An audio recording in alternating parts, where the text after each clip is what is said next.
అందరికీ నమస్కారం. చాలామంది మిత్రులు నాకు ఫోన్ చేసి ప్రశాంత్ గురించి అడుగుతూ ఉన్నారు. నేను చెప్పేది ఒకటే, ప్రశాంత్కి ఏమీ కాదు. ప్రశాంత్ చట్ట ప్రకారం బయటకు వస్తాడు. చట్టం మీద గౌరవంతో ఉన్నాడు. తను ఎక్కడికి పారిపోలేదు. పారిపోయాడని చెప్పి రకరకాల థంబ్నెయిల్స్ పెట్టారు. అది చాలా బాధేసింది. దాని తర్వాత ఏంటంటే, ప్రశాంత్ ఎలాంటి వాడో 4 నెలలు ఒక హౌస్లో ఉండి చూశాను. వాడు చాలా మంచి కురాడు. ఓకే, వయసు తోటి చిన్న గెలిచాను అనే ఆనందం ఒకసారి మనిషిని డామినేట్ చేయొచ్చు. ఏంటి, నేను అందరినీ కలవాలి, నా వాళ్ళందరూ వచ్చారు, ఇలాంటి పరిస్థితులు కొన్ని ఉంటాయి. అటువంటి పరిస్థితులు కొంచెం ఎక్సైట్మెంట్ ఫీల్ అయ్యి ఉండి తను పొజిషన్లో ఆ ర్యాలీలో పాల్గొన్నాడు. కానీ తనకు తెలియదు, తను హౌస్లో నుంచి స్టూడియో నుంచి బయటకు రాకముందే కొంతమంది కంటెస్టెంట్ల కార్లు అద్దాలు పగలటం ఇవన్నీ జరిగినాయి. అది చాలా బాధాకరం. కానీ నేను అనేది ఆ విషయం ప్రశాంత్కి తెలియదు. బయట ఎవరో అభిమానులు ఎవరో వాళ్ళు చేశారు. చేసింది ఎవరైనా సరే జరిగింది చాలా పెద్ద తప్పు. అలా ఎప్పుడు చేయకూడదు. ఎవరి అభిమానులైనా కానీ ఈ కార్ల అద్దాలు పగలగొట్టాలి. ఏమొస్తుంది? లోపల ఫ్యామిలీలు ఉంటారు, తల్లిదండ్రులు ఉంటారు, అమర్ వాళ్ళ ఫ్యామిలీ ఎంత బాధపడి ఉంటారు. ఎంత బాధపడటం కాదు, ఆ టైంలో వాళ్ళు ప్రాణాలు అరిచేతిలో పెట్టుకొని ఉంటారు. ఇలాంటివన్నీ చాలా తప్పండి. అది ఎవరైనా సరే, అభిమానులు కావచ్చు, అభిమానుల రూపంలో ఉండి కావాలని చేసిన వాళ్ళు కావచ్చు, దాన్ని తీవ్రంగా ఖండిస్తున్నాను. ఇంకో విషయం ఏంటంటే, ప్రశాంత్ గురించి నేను పదే ప్రతిసారి మాట్లాడాల్సిన అవసరం లేదు. ప్రశాంత్ ఇష్యూ అయిన మొదటి గంట నుంచి ఈ క్షణం వరకు ప్రశాంత్ విషయంలో ఏం జరుగుతుందో ప్రతి ఇన్ఫర్మేషన్ నాకుంది. సో కాబట్టి నేను ప్రతిదీ ప్రూవ్ చేసుకోవాల్సిన అవసరం కూడా నాకు లేదు. ఎందుకంటే వాడికి నేనేంటో తెలుసు, నాకు వాడేంటో తెలుసు. ప్రశాంత్ చట్టాన్ని గౌరవించే వ్యక్తి. చట్టాన్ని గౌరవించి చట్ట ప్రకారం తను బయటకు వస్తాడు. అది రేపు ఖచ్చితంగా ప్రశాంత్ బయటకు వస్తాడని ఎక్స్పెక్ట్ చేస్తున్నా. రేపు కాకపోతే ఎల్లుండి కాకపోతే మండే. ఎందుకంటే ఇది చట్టానికి లోబడినటువంటి అంశం కాబట్టి, చట్టాన్ని మనందరం గౌరవించాలి కాబట్టి ప్రశాంత్ నేరస్తుడు కాదండి. ప్రశాంత్ క్రిమినల్ కాదు. చట్టాన్ని అతిక్రమించారనే ఒక నెపం మోయబడ్డ వ్యక్తి. అది అతిక్రమించాడో లేదో గౌరవ జడ్జి గారు నిర్ణయిస్తారు. డెఫినెట్గా ప్రశాంత్ నిర్దోషిగానే బయటకు వస్తాడు. ప్రశాంత్ గురించి మీరు ఎవ్వరు కూడా వర్రీ అవ్వాల్సిన అవసరం లేదు. వాళ్ళ నాన్నగారు, వాళ్ళ బావగారు, వాళ్ళ కుటుంబ సభ్యులు కంటిన్యూస్గా నాతో టచ్లో ఉన్నారు. అంతా కూడా కంట్రోల్లోనే ఉంది. ఎవరు కూడా భయపడాల్సిన పని లేదు, బాధపడాల్సిన పని లేదు.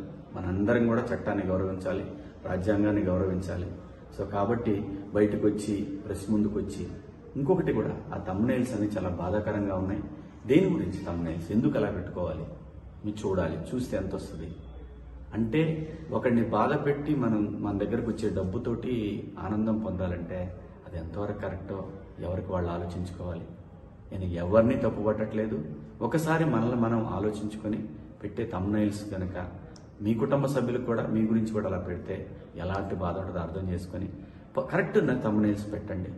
మీ ఇష్టం, పెడితే పెట్టుకోండి, లేకపోతే లేదు. నా అభిప్రాయం నేను చెప్పాను. So Prashant is safe, is fine. ప్రశాంత్ని రేపు మనం చూస్తాం బయట. ప్రశాంత్ నేరస్తుడు కాదు, ప్రశాంత్ క్రిమినల్ కాదు, ప్రశాంత్ నిందితుడు కాదు. ప్రశాంత్ ఇప్పుడు ఒక బాధితుడు. ఇదైతే ధైర్యంగా చెప్పగలను. కాకపోతే ప్రశాంత్ కోసం జరిగిన ర్యాలీలో జరిగినటువంటి అపశృతుల వల్ల ప్రశాంత్ ఇబ్బంది పడుతున్నాడు. ఇది భవిష్యత్తులో కూడా ఎలాంటి పునరావృతం కాకుండా ప్రతి వాళ్ళు, అభిమానులైనటువంటి వాళ్ళు ఆలోచిస్తారని ఆశిస్తూ, సో ఈ 3 రోజుల నుంచి కూడా నేను నిజంగా హౌస్ నుంచి వచ్చాను కాబట్టి ఇంకా అది మా మైండ్లో నుంచి పోలేదు. మీకు ఎవరికి అర్థం కాదు. కొంచెం ఆ ఇది ఉంటుంది. నేను తట్టుకున్నాను, కానీ ఆ వయసుకి ఆ పిల్లలు తట్టుకోలేరు కాబట్టి కొన్ని ఆ ఇబ్బందులు కూడా ఉన్నాయి. సహృదయంతో మీరు అందరూ అర్థం చేసుకుంటారు. నిన్ననే యావర్ని కలిశాను. మొన్న నైట్ యావర్ని కలిశాను.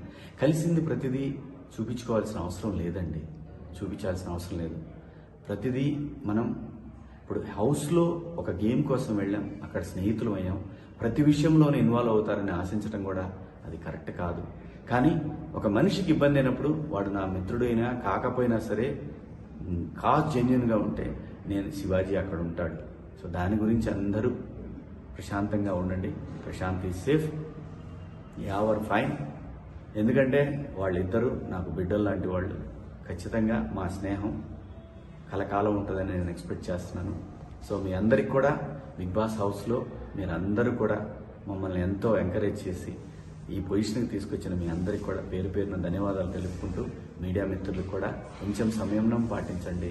కొంచెం యూట్యూబర్స్ అందరికి కూడా నా విజ్ఞప్తి ఏంటంటే సోషల్ మీడియాలో కొంచెం సంయమనం పాటించండి. దీనివల్ల ఏమీ రాదు. సరైన కంటెంట్, సరైన కథ ఉంటే చిన్న సినిమా అయిన పెద్దగా ఆడుద్ది. మీరు సరైన కంటెంట్ ఇస్తే ఖచ్చితంగా చూస్తారు. థంబ్నెయిల్ ఒకటి ఉండి వీడియో కంటెంట్ ఇంకోటి ఉంటే చూస్తారు, క్లిక్ వస్తుంది. కానీ అది రన్ అవ్వకపోతే మీకు కూడా ఏం ఉపయోగం ఉండదు. ప్లీజ్ దయచేసి కొంచెం సంయమనం పాటించండి. మీ ఇంట్లో వాళ్ళు కూడా ఇలాగే ఇబ్బంది పడతారు కదా. సో దయచేసి అందరం బాగుండాలి, అందులో మనం కూడా ఉండాలి అని అనుకుంటే అందరం బాగుంటాం. మీడియా మిత్రులందరికీ కూడా సహకరించిన మీడియా మిత్రులందరికీ, అలాగే పోలీసు వారికి, అలాగే చట్టాన్ని గౌరవించే ప్రతి ఒక్కరికి కూడా ధన్యవాదాలు. Thank you so much.